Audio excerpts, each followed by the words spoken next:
Cirrosis. ¿Qué es la cirrosis? Afecta a nuestro hígado, afecta a todo nuestro cuerpo. Es una enfermedad que se puede curar, es una enfermedad que se puede tratar. De eso estaremos hablando en el día de hoy, así que estén muy pero muy atentos. ¿Cómo le va, Roberto? Pero muy bien, Dolores, muy buenos días. Bueno, les recordamos a todos nuestros teléfonos. Bueno, 4535-0705, 4535-0706, con el 011 para los que llaman desde el interior del país. También nos pueden enviar sus consultas a través del mail. ¿Cuál es? Médicos@tvpublica.com.ar. Y nuestro Facebook está súper pero súper vigente. Allí encontrarán los programas de Médicos por Naturaleza, entrevistas e inclusive podrán, lo que es muy pero muy útil, intercambiar información con aquellas personas que ven nuestro programa y que en general tienen datos para aportar. ¿Cuál es esta dirección? www.tvpublica.com.ar/Facebook Médicos. Bueno, hoy muy interesante porque no solamente vamos a escuchar a los médicos que siempre nos enseñan, nos explican de qué se tratan las enfermedades, cuáles son los tratamientos posibles y si efectivamente hay enfermedades que necesitan ser atendidas de manera urgente o no. Vamos a escuchar el testimonio de una paciente muy joven que fue trasplantada de hígado por una cirrosis, por un tipo de cirrosis, porque no todas las cirrosis están vinculadas al exceso del consumo de alcohol, porque eso también es un mito, una fantasía que por ahí nosotros podemos tener. Aquel que tiene cirrosis es porque ha sido un borracho durante su vida, una cosa espantosa, una lectura tan sencilla como esa. Pero lo cierto es que no es así y por eso es que es tan pero tan interesante poder escucharla a Marina en un ratito nada más, que nos va a contar su testimonio, cómo le diagnosticaron la enfermedad, seguramente cómo ha sido ese shock inicial de recibir un diagnóstico de este tipo y bueno, y cómo fueron todos esos procesos que fueron llegando paso a paso para finalmente llegar al trasplante. Esto es un pequeño adelanto de lo que vamos a tener hoy aquí en el programa. La cirrosis hepática es una enfermedad crónica que constituye una cicatriz en el hígado, por lo tanto no tiene cura, pero sí tiene maneras de prevenirla. Todo aquel individuo de la Argentina que tiene una cobertura social puede ser receptor de un trasplante, tiene derecho a hacerlo, viva en Formosa, en Jujuy o en la capital federal. Y que el paciente consulte a los especialistas ante cualquier alteración, tanto de los análisis como de las imágenes que se relacionan con alguna afección del hígado, pues es una manera de prevenir las complicaciones y si no, de tratar de solucionarlo a través de un trasplante hepático. Tenemos que pensar todos que ser donantes es lo que hace que otros se puedan trasplantar. La Argentina tiene un sistema eficiente y transparente y me parece que es importante destacarlo.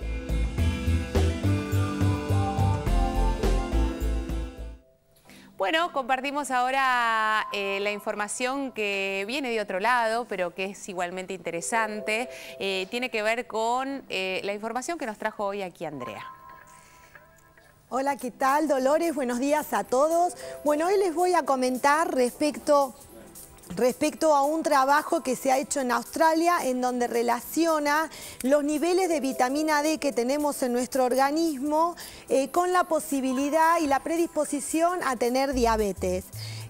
Bueno, el trabajo es muy interesante. Aparentemente todas aquellas personas estudiadas que tenían bajo nivel de vitamina D en el organismo tenían un 60% más de posibilidades de tener diabetes.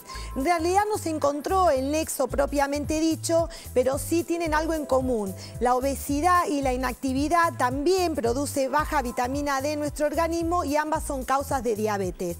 Lo importante de este estudio es que es un estudio más que relaciona la buena dieta, la buena cantidad de nutrientes que tenemos que tener en nuestro organismo respecto a la predisposición o no de algunas enfermedades. Y otra cosa que resalta el estudio es que no hay nada contundente que diga que tomar suplementos sirva en realidad de algo en cuanto a poder mantener los niveles y que sí tenemos que tener una dieta equilibrada y adquirirlos naturalmente. Saber que el sol es la principal fuente de vitamina D y que están en otros productos como el pescado y como los lácteos fortificados. Bueno, Andreita, acabas de pasar la primera gran prueba de la televisión y por eso te quiero felicitar, porque nosotros estábamos así sin monitor, medio a oscuras y todo el mundo dando indicaciones y averiguando de qué se trataba. Y ella muy pero muy bien siguió con lo que estaba hablando hablando concentradísima. Digo, es algo para destacar. Bueno, gracias. Bienvenida. Esto es como el bautismo, ¿eh? De esto se muchas trata. gracias. Bueno, más allá de la información que nos contaba Andrea, hoy nos vamos a referir específicamente al cuidado de nuestro hígado, porque tenemos y sabemos que la cirrosis afecta a este órgano. Escuchábamos en el avance del programa a la doctora que decía que es una cicatriz, que no es curable y que por ende viene una cantidad de pasos que pueden ser en algunos casos tratables seguramente, ya vamos a escuchar, y en otros no, y por eso la posibilidad del trasplante tiene que ser como la última posibilidad. Pero también, por ejemplo, la alimentación juega un papel fundamental, así que la vamos a tener a la licenciada Andrea González con nosotros y ella, como siempre prolija, nos va a contar cuál es esta dieta específica para ayudar a que nuestro hígado no tenga que hacer un esfuerzo extra cuando lo mal alimentamos. Vamos ahora sí a escuchar a la doctora Raquel Abecasis, que es jefa de la sección hígado del Hospital Udaondo, y ella nos define qué es la cirrosis. Bueno, la cirrosis hepática es una enfermedad crónica del hígado que se caracteriza por lesiones que fueron agudas en algún momento y evolucionaron a la fibrosis y culminaron en una cirrosis. ¿Qué quiere decir esto? Que la cirrosis es como una cicatriz y esos nódulos cirróticos que uno ve en el hígado son cicatrices de procesos agudos que ocurrieron a través del tiempo. Y como tal, al ser una cicatriz, es una enfermedad que evidentemente no puede curarse si no es con un trasplante hepático. Culturalmente, la gente cree que el alcohol o la persona que consume demasiada cantidad de alcohol padece una cirrosis, pero evidentemente no es la única causa, sigue siendo una de las primeras, pero la más frecuente es en aquellos pacientes que desarrollan cirrosis secundaria a una hepatitis crónica por virus B, por virus C, y también aquellas personas obesas que tienen síndrome metabólico, o sea, obesas con diabetes, hipertensión y dislipidemia, que constituye la tercera causa después de la hepatitis C y del alcohol en frecuencia en el diagnóstico de enfermedad cirrótica. Para que un paciente cirrótico comience a dar síntomas puede pasar alrededor de 10 años, al cabo de los cuales el paciente puede presentar su primera descompensación y en ese caso es la retención de líquidos. Otra de las cosas que puede tener un paciente cirrótico es un sangrado, una hemorragia, que vomite sangre o que evacúe materia fecal de color negro. Se previene evitando los factores de riesgo que desencadenan esta enfermedad. Por un lado, el alcoholismo. Entonces, la prevención del alcoholismo, se sabe que una persona que toma 1 litro por día de alcohol, de vino particularmente, ya es susceptible a tener una cirrosis. Bueno, súper interesante lo que mencionaba la doctora. 2 pautas de alarma nos señaló. Una de ellas es la materia fecal negra y luego el sangrado, como 2 situaciones que nos tienen que preocupar y mucho y que nos tienen que decir, bueno, tengo que ir al médico, Andrea. La materia fecal negra tiene un nombre, para nosotros se llama melena, y en realidad el paciente lo que tiene que observar es una materia fecal negra alquitrán, ¿sí? No es cualquier negro.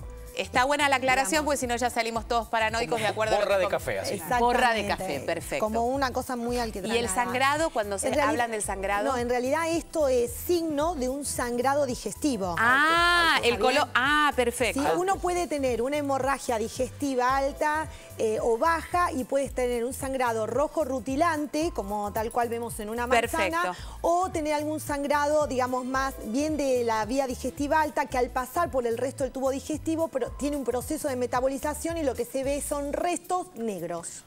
Fenómeno. Pero es lo mismo, es sangrado. Después, otra cosa muy interesante, y me parece que esto nos abre el juego para señalar, y ahora vamos a hablar con el doctor Guevara de cuáles son estas causas, que no solamente es el alcoholismo, sino que hay otras causas que resultan inmanejables, porque si no, también el componente de la culpa, porque como esto está estigmatizado y consideramos que el alcohólico es aquel que puede generar una cirrosis o puede tener una cirrosis, ¿qué pasa con la otra población? Que, por ejemplo, mencionaba la doctora, una diabetes tipo 2 puede generar o puede ser una situación previa a generar una cirrosis, ¿no? Sí, pero digamos, para aquellos individuos que tengan un familiar que sea alcohólico, es importante señalar que el alcoholismo produce diabetes, cirrosis, sí, cirrosis después de 10 años ya cuando el paciente lleva 10 años siendo alcohólico crónico.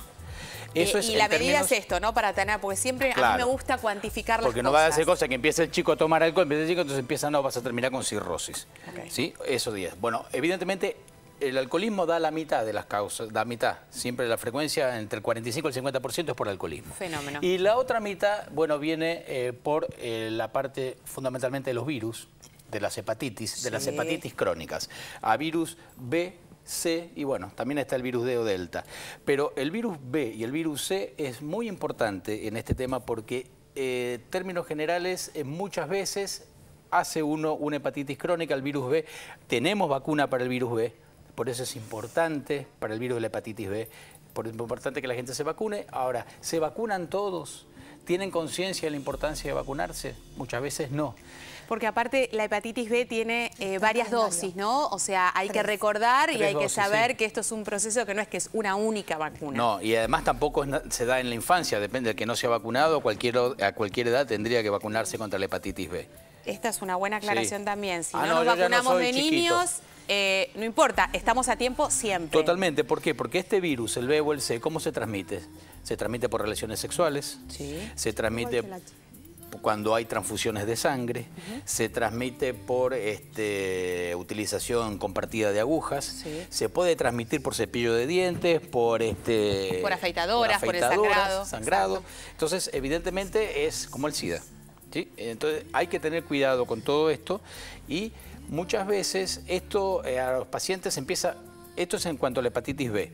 Sí, y hagamos una aclaración, porque vos hacías referencia a la vacuna, que para la hepatitis C no hay una vacuna vigente. Entonces, por eso es que es tan peligrosa y los médicos se refieren a ella como esta enfermedad silenciosa, que no da síntomas y que cuando nos vamos a enterar o nos hacen el diagnóstico ya estamos como medio... Claro, ya tenés la enfermedad y bueno, y evidentemente esta enfermedad, no necesariamente porque tengas una hepatitis, vas a tener una cirrosis. Obvio. ¿Sí? Digamos, evidentemente va atravesando un curso y una vez que ya se genera la cirrosis, ¿qué es la cirrosis en el hígado? Es cicatrices, pequeñas cicatrices por todo el hígado. El hígado, como el de la vaca, es una cosa que uno la toca y es blanda. Sí. Entonces se va haciendo cada vez más dura, más piedra pómez, para decirte de alguna forma. El hígado va creciendo y se va haciendo duro, duro, duro. Uno lo palpa, yo lo he palpado, pero la doctora lo ha palpado 1000 veces más que yo. Sí. Uno va palpando una cosa dura y se palpa perfectamente cuando está duro. Y por eso pierde funcionalidad, porque se endurece. Se endurece y pierde funcionalidad en cuanto a la sangre, en cuanto a la producción de bilis, en cuanto a la producción de hormonas, en cuanto... No me saques tema.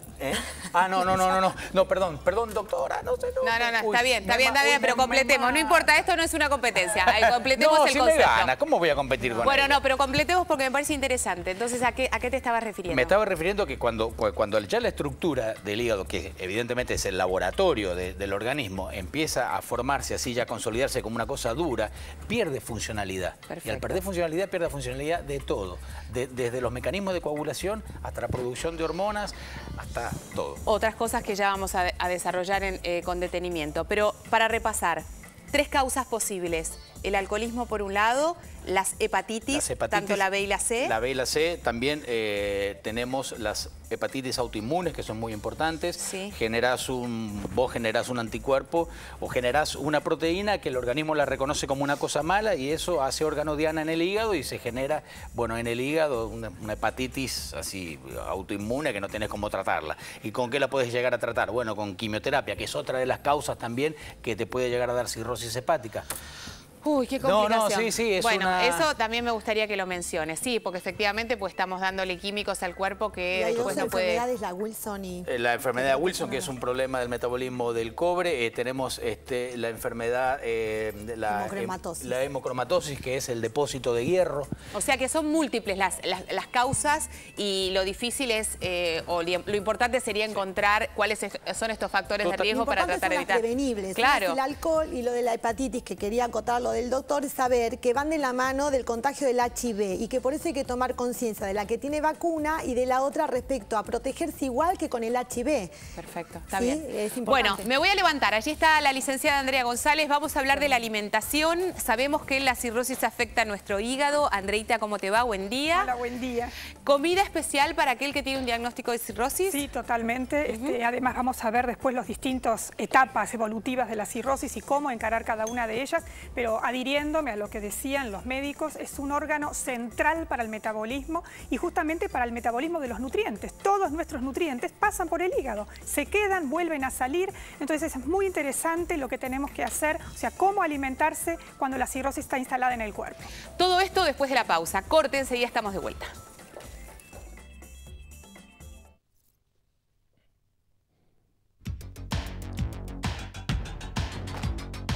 Tu examen, que dura 2 minutos, puede salvar tu vida.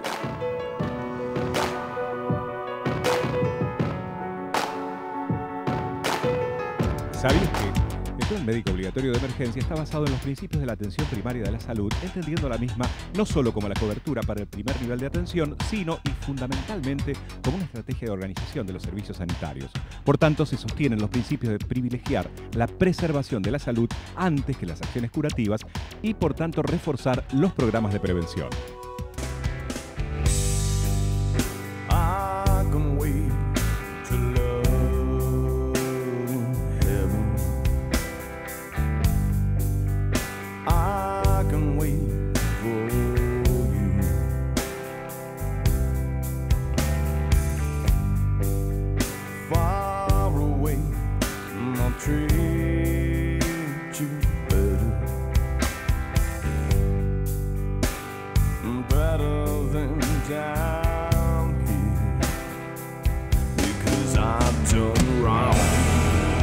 Parece fácil y vos decís, bueno, hay una única causa, lo podemos tratar, estos son los síntomas, son los tratamientos. Bueno, no. Resulta que cuando te sentás acá, empezás a ver que todo esto se empieza a bifurcar por distintos caminos y empiezan a aparecer distintas opciones que, por ende, combinadas con otras, resulta que pueden llegar a tener un diagnóstico de cirrosis. Por eso es tan, pero tan importante recordar cuáles son estos síntomas de alarma. Hablábamos de las causas, de dónde venimos, cuál es esta situación que nos puede disparar una posible cirrosis. Pero ¿a qué estamos atentos nosotros en casa? ¿A qué le prestamos atención en nuestro organismo? Mencionabas, Andrea, el tema de la materia fecal como una situación como clara, ¿no? Sí, igual voy a dar una noticia que no sé si la esperaban, pero en realidad mayoritariamente en un principio un paciente puede estar padeciendo cirrosis y es asintomático. ¿Sí? Digamos, lo frecuente es que cuando hay síntomas es en un periodo tardío y es sinónimo ya de complicación de la función hepática. Exactamente, es decir, a ver, vamos a comprender lo siguiente. La cirrosis es el fin, digamos, es un hígado fibrótico, ¿sí? Para que suceda eso hay todo un proceso inflamatorio previo de permanente, digamos, daño al hígado, y mientras es ese proceso un paciente puede estar haciendo vida normal, ser asintomático y simplemente tener algún signo indirecto de inflamación hepática, un poco de fatiga, decaimiento y demás, nada de dolor, nada de nada extraño que a uno pueda saber el otro de que el paciente está con cirrosis. Empecemos por una situación básica, que es que nosotros malinterpretamos a nuestro hígado y permanentemente estamos diciendo, tengo un ataque al hígado, comí algo que me cayó mal, y en realidad estamos como encubriendo una situación que por ahí ni siquiera tiene que ver con nuestro hígado, tiene que ver con otra cosa, y no le prestamos real atención a esto que vos mencionabas. Nunca pude relacionar al hígado con la fatiga o con el decaimiento. En realidad hay que saber que el hígado por sí no duele. Sí, el hígado está cubierto por una capsulita y tiene que estar sumamente inflamado y sumamente, en términos comunes para que la gente entienda, sumamente hinchado, inflamado, y que por extensión de esa capsulita, que tiene un nombre que no viene al caso, puede dar alguna molestia o pesadez en el lugar donde está el hígado, que es acá en el cuadrante superior derecho. Perfecto, pero no dolor de cabeza. Exactamente, esto que me duele la cabeza y es el hígado, tengo un poquito de eructos y es el hígado. No, en realidad nosotros no lo relacionamos, pero sí puede pasar que haya un proceso así silencioso de inflamación, como es en un proceso crónico y de larga evolución, hasta que se llegue a la cirrosis propiamente dicho, en donde tiene un decaimiento, una fatiga y demás, pero no de los síntomas graves de los que nos vamos a referir ahora. Bueno. Entonces, saber que cuando ya el proceso hizo lo suyo, hay una cirrosis, que entre paréntesis es importante que lo sepa, el diagnóstico definitivo es por biopsia. ¿Sí? No es porque me parece o tiene síntomas, todos los síntomas son sugestivos, sino hay que hacer biopsia y determinar anatómicamente que es un hígado cirrótico. Los síntomas todos son complicación de una evolución tardía. A ver. Y para esto hay que entender qué hace el hígado. Como recién dijimos, el hígado es fundamental en el proceso de metabolismo. Se fabrican sustancias, se metabolizan sustancias y también es reservorio de otras tantas. Cuando el hígado falla, la expresión de los síntomas va a ser un poco de todo eso. Tenemos proteínas bajas. ¿En qué se traduce eso? Bueno, el hígado tiene que ver con la producción de albúmina. Vamos a tener poca albúmina, es una proteína que es mordiente dentro de los vasos sanguíneos de mantener el líquido. Cuando no la tenemos y tenemos bajas proteínas, tenemos edemas. Va a haber líquidos en las piernas y va a haber líquido en una cavidad donde no tenemos que tener líquido, que es el abdomen, la cavidad peritoneal. Y eso tiene un nombre médico, se llama citis. En la panza. El paciente, exactamente, el paciente tiene prominencia, aumenta su diámetro y un médico tenemos algunos signos ya para darnos cuenta que cuando viene es por líquido. Perfecto. Entonces el líquido sale de los vasos, hay edemas, en los miembros también, en las piernas, ¿sí? Un edema especial. El hígado fabrica factores de coagulación, entonces va a haber sangrados fáciles, están en déficit. Y además hay toda una serie de, digamos, el hígado se endurece y empieza a haber cuestiones de presiones altas dentro de un sistema digestivo que se traduce en tener varices en el esófago y eso generalmente es la causa de hemorragia digestiva que viene a lo otro. Al estar atentos si se empieza a sangrar, si hay sangre en la materia fecal o si se escupe sangre. ¿Sí? Son signos indirectos de que ya empieza funcionalmente a andar todo mal. Crecimiento del vaso.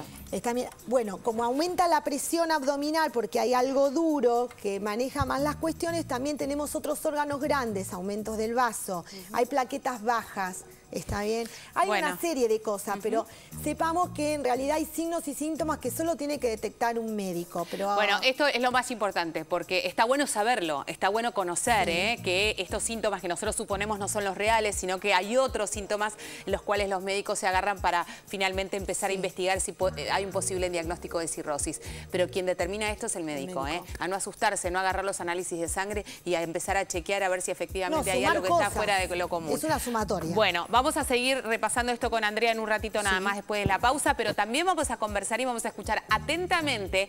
Ella no es médica, ella fue trasplantada de hígado por una cirrosis criptogénica, así se llama, hace 14 años.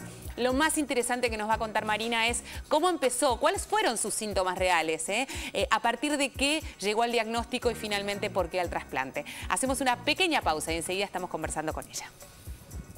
¿Sabías que el Plan Médico Obligatorio de Emergencia establece una cobertura integral del paciente, es decir, un abordaje biopsicosocial de los problemas de salud? Asegura un mecanismo integrado de atención en los distintos niveles de prevención, primaria, secundaria y terciaria.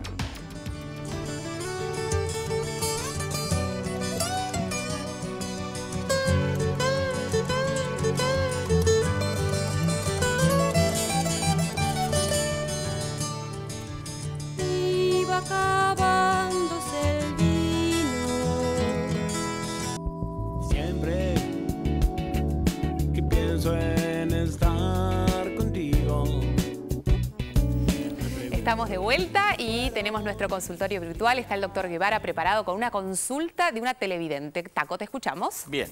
Gladys Ticera nos dice que tiene una amiga que tiene un problema. Le salió una bolita de grasa en la región de los labios mayores de la vulva. Nos dice que qué es lo que hace, que si la lleva al ginecólogo, la lleva al médico, pero que ella no quiere ir al médico porque tiene miedo que sea una verruga. Entonces, al tener miedo no quiere ir al médico y nos dice qué es lo que tiene que hacer porque si no la lleva a la fuerza. Bueno, mi querida Gladys, creo que estás más cerca de llevar a tu amiga por la fuerza al médico. Si es una verruga o no es una verruga, eso habría que verlo. Puede ser muchas otras cosas. Puede ser una verruga, que puede ser una verruga por un virus común, puede ser una verruga, puede ser un herpes, puede ser un papilomavirus, hay muchas, una bartolinitis, bueno, no quiero darte nombres raros. Hay muchas cosas que pueden dar esta bolita que uno piensa que es bolita de grasa. Además tiene picazón.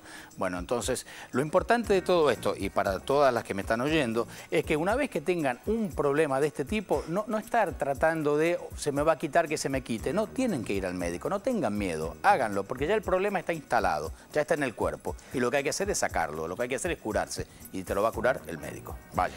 Gracias, Taco. Bueno, nos metemos con la comida ahora, ¿eh? Y dicen que acá no hay posibilidad de flexibilizarse ni hacer nada que pueda interferir en este proceso de curación que tiene nuestro hígado. Por eso, si tenemos un diagnóstico de cirrosis, las opciones son claras y Andrea nos las va a contar. No, sí, realmente, o sea, la alimentación en el paciente con cirrosis está enmarcado dentro de lo que es un acompañamiento terapéutico. Acompañar al paciente en las distintas etapas de la enfermedad y ver, de acuerdo a si hay síntomas o no hay síntomas, como bien lo dijeron hace un rato, qué es lo que hay que hacer con los alimentos. En primer lugar, y por eso está en color rojo, el alcohol, ¿no? O sea, realmente estamos acostumbrados, los que trabajamos en salud, a escuchar cuando se habla de pacientes que tienen problemas en el hígado del régimen hepatoprotector. En realidad esto ya es más un mito que una realidad. No existe un régimen hepatoprotector porque lo realmente comprobado es que el único tóxico directo es el alcohol. Entonces, lo que sí vamos a saber... A ver. Con esto me estás diciendo que yo, si como algo, no me estoy protegiendo de manera extra el hígado y por ende me puedo dar estos deslices de tomar 1 litro de alcohol por día y porque estoy comiendo otra cosa. No, por supuesto que no. Okay, eso no existe. Y lo que sí está comprobado científicamente que el único tóxico directo de nuestro hígado es el alcohol. Con lo cual, rojo absoluto y alcohol sale del plan alimentario, ni siquiera en pequeñas cantidades. Fenómeno. En el amarillo, que es la precaución, sí vamos a hablar de otro alimento dentro de las dietas, que es la sal. Y esto se relaciona directamente con lo que hablaba Andrea hace un ratito, de los pacientes que tienen una cirrosis compensada o una cirrosis descompensada. Y esto es importante ponerlo claro. Un paciente que está clínicamente compensado, que no tiene todavía manifestación de síntomas, su alimentación es de características absolutamente normales. Porque lo que necesitamos en estos pacientes es que se alimenten, porque están en serio riesgo de desnutrición por la importante función que cumple el hígado en todos los metabolismos de los nutrientes. Entonces es un paciente que tiene que tener una vigilancia nutricional, pero estricta. ¿Y por qué la sal? ¿Por el tema de la retención de líquido? Exactamente. La sal tiene que ver con estos compartimentos de líquidos que hablaba Andrea, con la citis en el abdomen, con los edemas en el resto del cuerpo. Y entonces, si un paciente está descompensado, lo que se realiza es sacar, o sea, por eso está el salero en el centro del color amarillo. Basta de saleros en la mesa, por supuesto que no, basta de sal para cocinar. Los pacientes realmente tienen que realizar sus alimentos sin sal. También lo que se realizan son selecciones en otros alimentos que por la industrialización tienen sal como conservante y también... Un alto contenido de sodio, como las aguas que veo ahí, claro. Entonces, por eso también, exactamente, Dolores, hemos puesto este claro ejemplo de las aguas minerales. Sí. Hay aguas minerales con altísimos contenidos de sodio, por suerte otras no. Entonces, realmente, las nutricionistas en los planes de alimentación indicamos qué marcas se pueden consumir y qué marcas no. ¿El sodio es lo que hace que sea más rica que otra? Porque viste que hay una diferencia, ¿no? Sin dar marcas, de verdad. Hay aguas que son para el común de la gente casi intomables y otras que son muy ricas. Y vos decís, ¿cuál es la diferencia?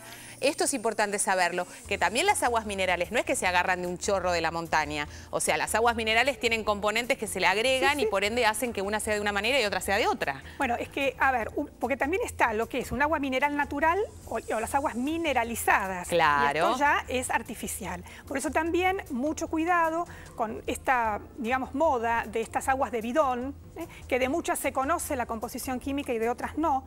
Entonces, si no conocemos el contenido de sodio que en realidad tienen las aguas, los pacientes con cirrosis no las pueden consumir. Para chequear el bidón en casa, yo lo voy a chequear ahora en un rato cuando vuelva, pero ustedes lo pueden chequear en este momento, aquellos que tienen y que utilizan bidón y en general son esos bidones familiares. ¿Cuánto es el nivel de sodio permitido para poder determinar si esta agua me conviene o no? Ah, vos decías por el agua. Claro, por el sodio. Hay aguas que son bajo contenido en sodio y están en el rango de los 10 miligramos por litro. Fenómeno. Y hay aguas de altísimo contenido que pueden llegar a los 150 miligramos por litro. Bueno, por eso digo, este numerito lo necesitábamos saber para poder decir, porque no me va a decir por ahí alto contenido de sodio. Pero si yo voy a la etiqueta y a la información nutricional, veo y puedo controlar eso. De acuerdo. Y entonces por eso pusimos aquí en la mesa una cucharadita de café y un blister de medicación, porque lo que se recomienda es tener dietas sin sal en la cocción. Sí. dietas con muy poca cantidad de alimentos industrializados que tienen alta cantidad de conservante como sodio. Sí.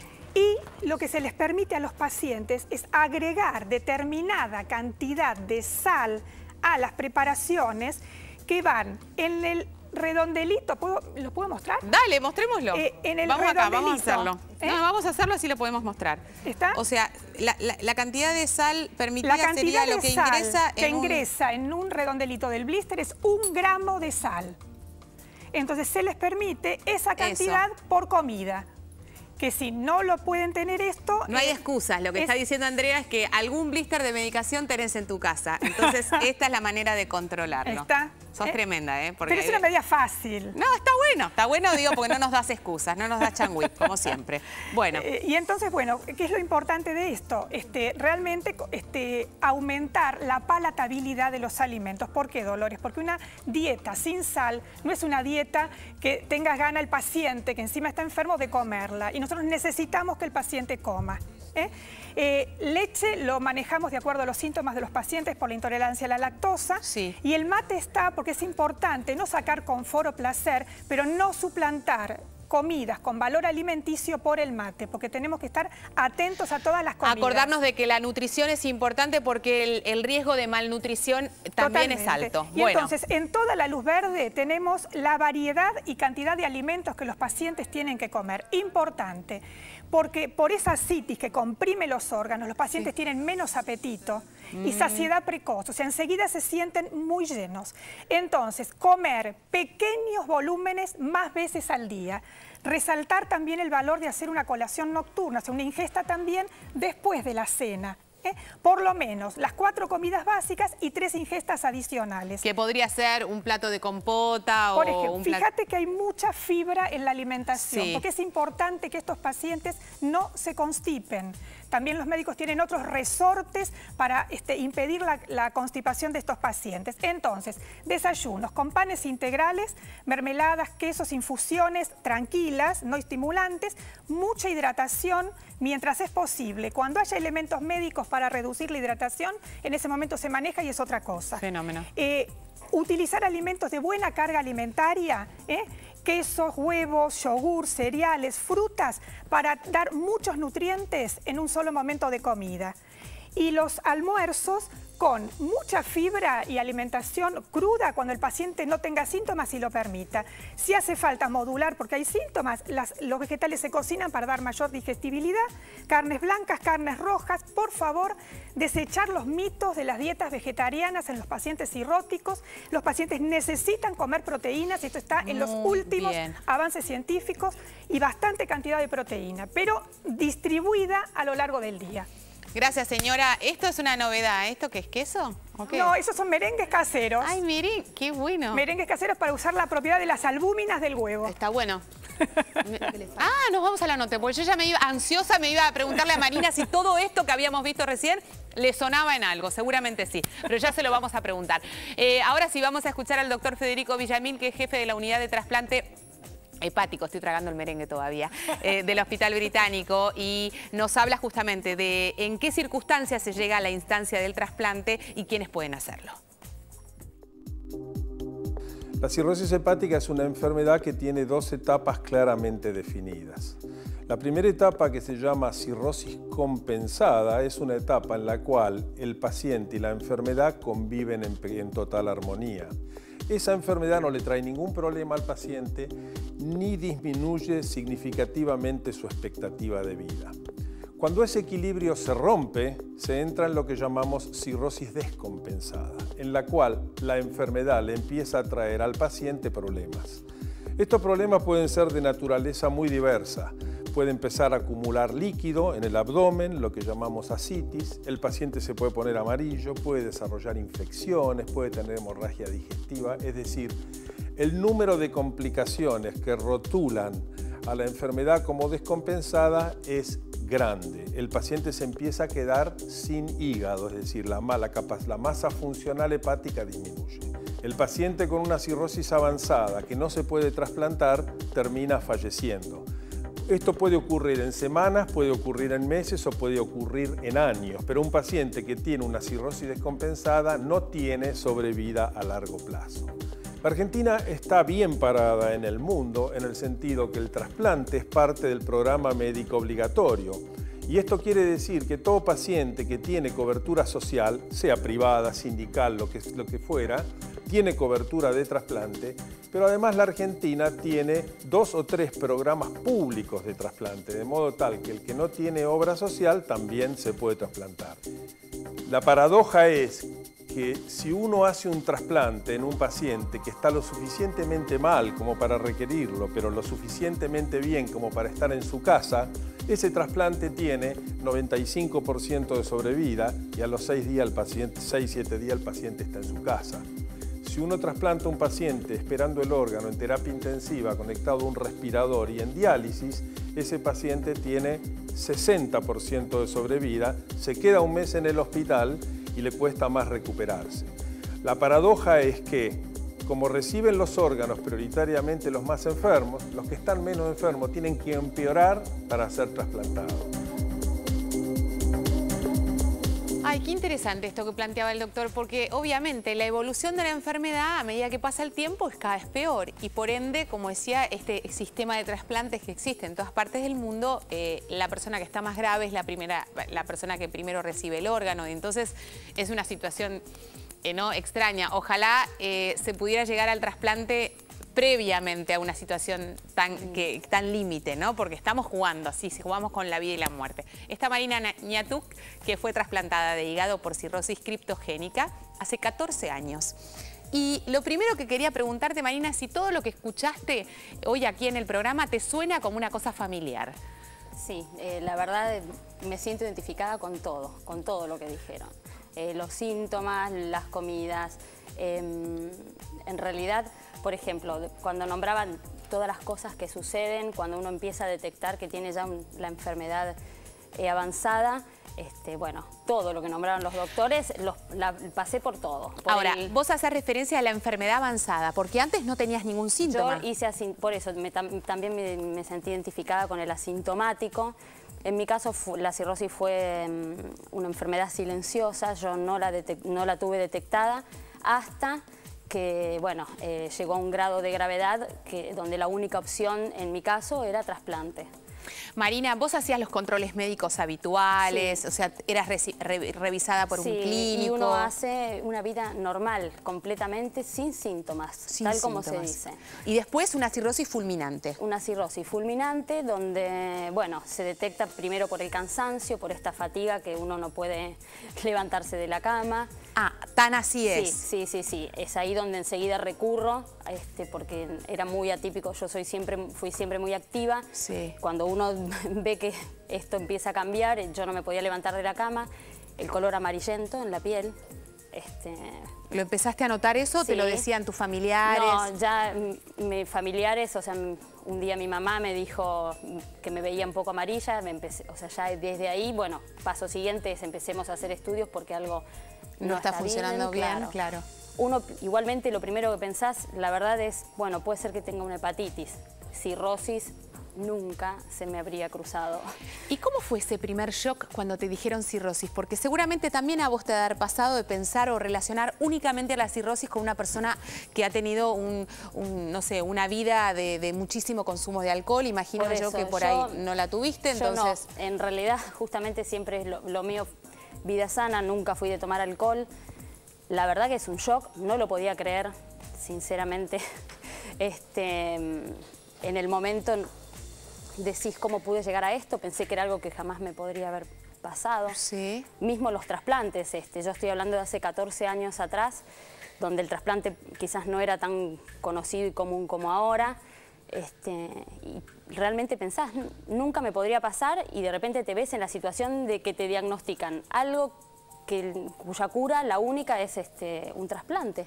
¿Cuánto tiempo estuviste, Marina, desde que te diagnosticaron la cirrosis fulminante hasta llegar al trasplante, que debe haber sido los momentos más difíciles de tu vida, porque sabés que en eso los médicos en general no esconden, no mienten, te dicen, esta es la opción, hay que trabajar para eso y hay que sobrevivir para eso. Miraba al doctor Villamil, que hablaba recién, que él fue quien se sentó conmigo y me dijo, mirá, tenés algo que realmente, o sea, el diagnóstico es que si no te trasplantamos vas a morir. Yo tenía 18 años en ese momento,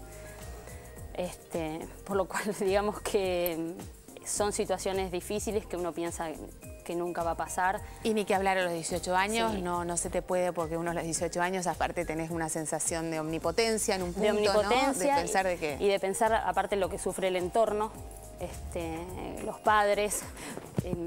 Yo le pregunté ahí, me acuerdo patente, cuánto estimaba que yo podía estar viva sin el trasplante, si un órgano no aparecía, y él me dijo que yo tenía que estar tranquila de que el trasplante iba a suceder, que yo iba a salir caminando, pero que tenía que también saber por otro lado que con una enfermedad a ese grado de avance, el pronóstico eran 1 o 2 meses. Son meses. Cuando se llega a ese grado de urgencia, ese es el tema. Como fue siempre silenciosa, en mi caso afloró con todo, con Claro. todos los síntomas y descompensaciones que te puedas imaginar. ¿Y al cuánto tiempo llegó el trasplante? Esperé 19 días. 19 días. Sí, en lista de urgencia. No pude esperar en lista de espera. Y en esos 19 días, ¿tu vida cambió? O sea, ¿empeoraste así drásticamente? Sí, es permanente. O sea, es una lucha médica, por un lado, tratando de compensar todo lo que se empieza a descompensar, y todos los días es algo distinto. Claro. Y me gustaría preguntarle a Andrea, porque siempre cuando hablamos del hígado sabemos que tiene una relación y se conecta con todo, especialmente con todo el resto de nuestro cuerpo. Por eso es que provoca esta desmejora en todos los órganos, ¿no? Y como dijimos hace un ratito, o yo lo dije, es un órgano básico en el metabolismo, es decir, fabrica sustancias, las procesa, las metaboliza, y también es un órgano de reservorio para otras tantas. Entonces, cuando falla, no faltan las que están en reservorio, las que no se fabrican, y no puede procesar, digamos, otra de las cosas que empiezan a circular en sangre, por ejemplo, productos de otras sustancias que no pueden tóxicos, ser... claro, sí, por ejemplo, el amonio, se empieza a tener problemas de encefalopatía, estar confuso, es decir, es un problema la falla hepática aguda, realmente. Sí. En mi caso, yo, por ejemplo, no hice encefalopatía, que era una cosa que llamaba la atención, porque yo viví con mucha lucidez todo lo que me pasó. Hay Tenías casos 18, tenías 18 y podías contra todo, ¿no? La sensación. Y llegó el trasplante, Marina, imagino yo, bueno, la alegría y al mismo tiempo el miedo, ¿no? De cuando te dijeron, llegó este órgano, vas a ser trasplantada. No sé cómo lo viviste vos en este momento. Yo creo que el día más feliz de mi vida. Ah, así lo viviste. Sí. Yo estaba segura, tranquila. En mi caso me pasó que todo mi entorno lloraba cuando yo iba a entrar al quirófano, y yo era una cuestión de paz interior y de felicidad, porque la verdad que el tema de la cirrosis es que yo digo, no somos pacientes, es un padecimiento la enfermedad. Es un padecimiento, es una enfermedad donde se sufre mucho. Es el líquido, los sangrados, estar amarilla, no poder comer, drenajes por todos lados. Digo, sufre mucho. Quien está en una lista de espera, por eso digo, cuán importante es saber estas cosas, se sufre mucho, y una vez que pasa en la instancia del trasplante, de tener la posibilidad de ser trasplantada, la vida cambia y mucho, y se recupera la calidad de vida. Yo agradezco, si hay algo que agradezco, es haber podido tener algo que se solucionó de esta manera, que tuvo una opción de devolverme a mí la vida que yo hacía, y siempre fui muy alegre, muy de disfrutar las cosas. Digo, bueno, pude hacer algo recuperándome al 100%, y es así. Claro, porque es lindo escuchar lo que nos dice Marina, porque uno puede imaginar o puede suponer que a partir de la vida después de un trasplante no, está limitada, tenemos que arreglar esto, desarreglar lo otro, o dejar cosas por hacer porque no se puede. Exacto. Y Marina nos está diciendo con su propio testimonio que no es así, que al contrario, gracias a eso ella pudo volver a ser quien eras. Exactamente. Bueno, y mejor. Y mejor. Bueno, bienvenido sea entonces. Y mejor, tenemos que hacer una pausa. Marina se queda para poder aportarnos todo desde su experiencia, que es muy, pero muy importante e interesante. Y también estaremos hablando con la licenciada Valeria Schwalb sobre cuál es este diagnóstico tan difícil y el estigma del alcoholismo como parte de esta enfermedad. Hacemos pausa, enseguida estamos de vuelta. 8.000 personas mueren cada día en el mundo por enfermedades que tienen solución. Sufren malaria, Chagas, Calazar, sida infantil, tuberculosis, enfermedad del sueño, pero morirán de olvido. Si nos ayudás, estas muertes podrían evitarse. ¿Sabías que el Plan Médico Obligatorio de Emergencia busca proveer el cuidado continuo de los beneficiarios, privilegiando la atención a partir de un médico de familia que sea el responsable de los cuidados de los beneficiarios y donde los mismos tengan el derecho a conocer el nombre de su médico, así como los demás proveedores de servicios, obligándose a conocer y acompañar en forma integral a los pacientes en el cuidado de su salud, la recuperación de la misma y la rehabilitación?